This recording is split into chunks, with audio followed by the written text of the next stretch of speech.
ఏకైక రాజధాని అమరావతి అని అసెంబ్లీలో తీర్మానం ప్రవేశపెడితే ఏకగ్రీవంగా తీర్మానం ఆమోదించారు స్వయంగా జగన్మోహన్ రెడ్డి గారు.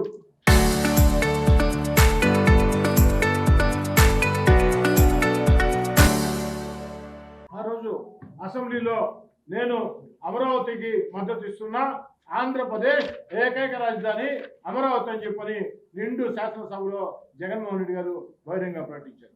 ఆ తర్వాత 2019 ఎన్నికల్లో జగన్మోహన్ రెడ్డి గారు నేను అమరావతిలో ఇల్లు కట్టుకున్నా, అమరావతి రాజధాని, నాకు ఇల్లే కట్టుకున్నా, నాకు ఓటు ఇవ్వండి అని చెప్పని ఆనాడు వైఎస్ఆర్ కాంగ్రెస్ పార్టీ నాయకులైనటువంటి మా అందరి చేత కూడా బహిరంగ అడిగించారు.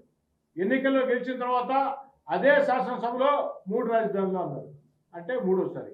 ఆఖరికి ఆంధ్రప్రదేశ్ ప్రజలు ఏకైక రాజధాని అమరావతి ఉండాలా, చంద్రబాబు నాయుడు గారి నేతృత్వంలో తెలుగుదేశం పార్టీ కూటమి అధికారంలోకి వస్తే ఏకైక రాజధాని అమరావతి ఉంటుందని ఒక ప్రజా సునామీని తలపించే రీతిలో తెలుగుదేశం పార్టీ కూటమికి 57% ఓట్లతో 164 సీట్లతో చరిత్ర సృష్టించే మెజార్టీనిచ్చారు.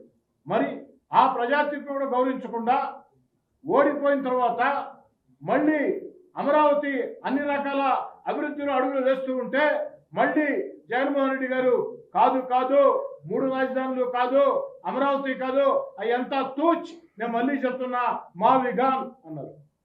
మరి ఏమిటిది? ఎంతవరకు సమంజసం? ఒక మాజీ ముఖ్యమంత్రి మీరు, ఒక పార్టీ రాష్ట్ర అధ్యక్షులు మీరు, 4 సార్లు 4 రకాలుగా మాట్లాడిన వ్యక్తులు మీరు. కానీ తెలుగుదేశం పార్టీ మొట్టమొదటి నుంచి ఈ రోజు దాకా ఒకే విధానం మీద ఉంది. తెలుగుదేశం పార్టీ కానీ, జనసేన కానీ, బీజేపీ కానీ ఆంధ్రప్రదేశ్ ఏకైక రాజధాని అమరావతి, అమరావతి రాజధాని అభివృద్ధిని ఎవరు అడ్డుకోలేరు.